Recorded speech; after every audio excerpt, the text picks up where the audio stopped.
നമസ്കാരം. മാർക്കറ്റിലെ ഇന്നത്തെ ഈ വലിയ തകർച്ചയെക്കുറിച്ചുള്ള വിശദമായ അനാലിസിസിലേക്ക് സ്വാഗതം.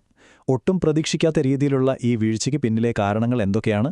ലഭ്യമായ ഡേറ്റയും ചാർട്ട് പാറ്റേണുകളും വെച്ച് റിസ്ക് കുറച്ചുകൊണ്ട് എങ്ങനെ നമുക്കൊരു ട്രേഡിംഗ് പ്ലാൻ തയ്യാറാക്കാം എന്നാണ് നമ്മൾ നോക്കാൻ പോകുന്നത്. അപ്പോൾ നേരെ കാര്യത്തിലേക്ക് കടക്കാം. ശരി, മാർക്കറ്റിന്റെ ഏറ്റവും നിർണായകമായ സപ്പോർട്ട് ലെവലായ 23,800 എന്നൊന്നേ തുടങ്ങാമല്ലേ? മാർക്കറ്റ് ഓപ്പൺ ചെയ്ത ആദ്യ നിമിഷത്തിൽ തന്നെ എന്ത് സംഭവിച്ചു?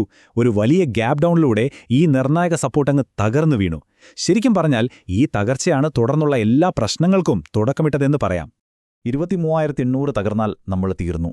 മാർക്കറ്റിലുണ്ടായ പെട്ടെന്നുള്ള പരിഭ്രാന്തിയെ ഈ വാക്കുകൾ എത്ര കൃത്യമായിട്ടാണ് കാണിക്കുന്നത്. ഇതിനുശേഷം എന്താ ഉണ്ടായത്? ദിവസം മുഴുവൻ യാതൊരു തടസ്സങ്ങളും ഇല്ലാത്ത നിരന്തരമായ വിൽപ്പനയാണ് നമ്മൾ കണ്ടത്. അപ്പോൾ ഇനി മാർക്കറ്റ് എങ്ങോട്ടാണ് പോകുന്നത്? ഉത്തരം കണ്ടെത്താൻ നമ്മൾ പ്രധാനമായും 5 കാര്യങ്ങളാണ് ഇന്ന് പരിശോധിക്കുന്നത്. 1. ക്രിട്ടിക്കൽ ലെവൽ ബ്രേക്ക് ചെയ്തത്. 2. നാവിഗേറ്റിംഗ് ദി ഗ്യാപ് ഫിൽ. 3. ഡേറ്റയിലുള്ള വലിയൊരു ഡിസ്കണക്ട്. 4. ഗ്ലോബൽ ക്യൂസും മാക്രോസും. പിന്നെ 5-മതായി നമ്മുടെ ഫൈനൽ വേർഡിക്റ്റും.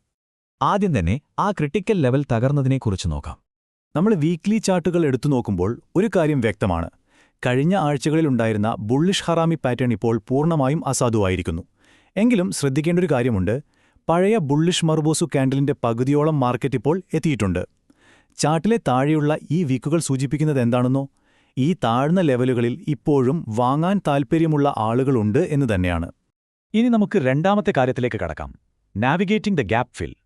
ഒരുപക്ഷെ നിങ്ങൾക്കറിയാമായിരിക്കും, ജാപ്പനീസ് കാൻഡിൽസ്റ്റിക് പാറ്റേണിൽ വിൻഡോ അല്ലെങ്കിൽ ഗ്യാപ്പ് എന്ന് പറയുന്നത് 2 ട്രേഡിംഗ് സെഷനുകൾക്കിടയിലുള്ള ശൂന്യമായ ഒരു സ്ഥലമാണ്. വില പെട്ടെന്ന് കൂടുമ്പോഴോ കുറയുമ്പോഴോ ആണ് സാധാരണ ഇത് ഉണ്ടാകുന്നത്. നിലവിൽ നിഫ്റ്റി ഇത്തരത്തിലുള്ള ഒരു വലിയ ഗ്യാപ്പ് നികത്താനുള്ള ശ്രമത്തിലാണ്. എപ്പോഴും ഓർക്കുക, ഇത്തരം ഗ്യാപ്പുകൾ വിലയെ ഒരു കാന്തം പോലെ ആകർഷിക്കാറുണ്ട്. ഡാറ്റ നോക്കിയാൽ നിലവിലെ ഗ്യാപ്പ് തുടങ്ങുന്നത് 23,600-ൽ നിന്നാണ്.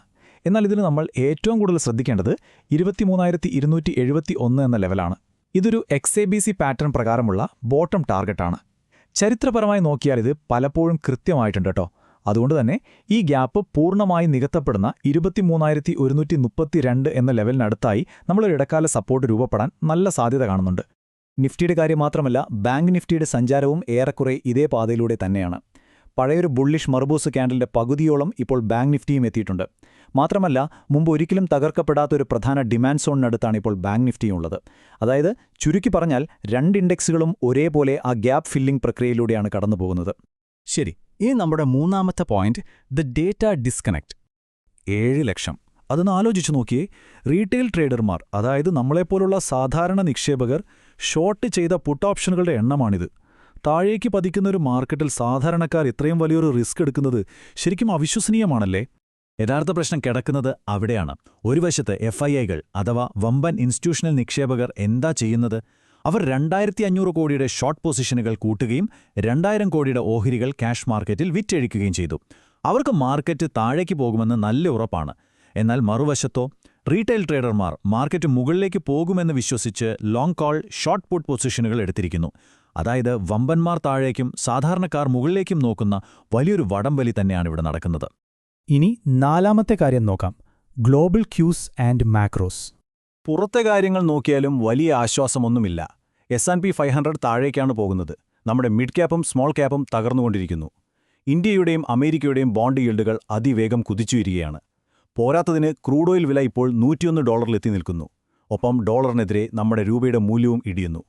ചുരുക്കത്തിൽ പറഞ്ഞാൽ, മാക്രോ ലെവലിൽ മാർക്കറ്റിന് അനുകൂലമായ യാതൊരു സാഹചര്യവും ഇപ്പോഴില്ല എന്ന് വേണം പറയാൻ. അപ്പോൾ നമ്മളെല്ലാം കണ്ടു. ഇനി 5-മതായി നമ്മുടെ ഫൈനൽ വേർഡിക്റ്റ് എന്താണെന്ന് നോക്കാം.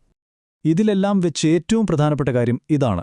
അടിസ്ഥാനപരമായി മാർക്കറ്റ് ഇപ്പോൾ ആ ഗ്യാപ്പ് നികത്തുന്ന സോണിലാണുള്ളത്. അതായത് ഇവിടെ നിന്ന് പുതിയൊരു ഷോർട്ട് പൊസിഷൻ എടുക്കുന്നതിൽ ഒട്ടും തന്നെ റിവാർഡ് ടു റിസ്ക് റേഷ്യോ ഇല്ല.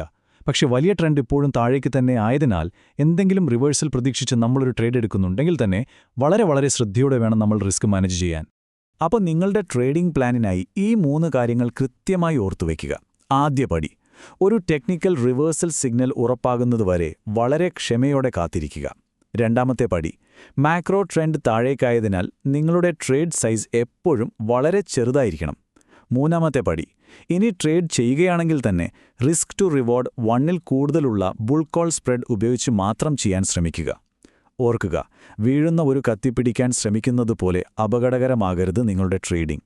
അനാലിസിസ് അവസാനിപ്പിക്കുന്നതിന് മുൻപ് ഒരു ചോദ്യം ഞാൻ നിങ്ങളിലേക്ക് വിടുകയാണ്.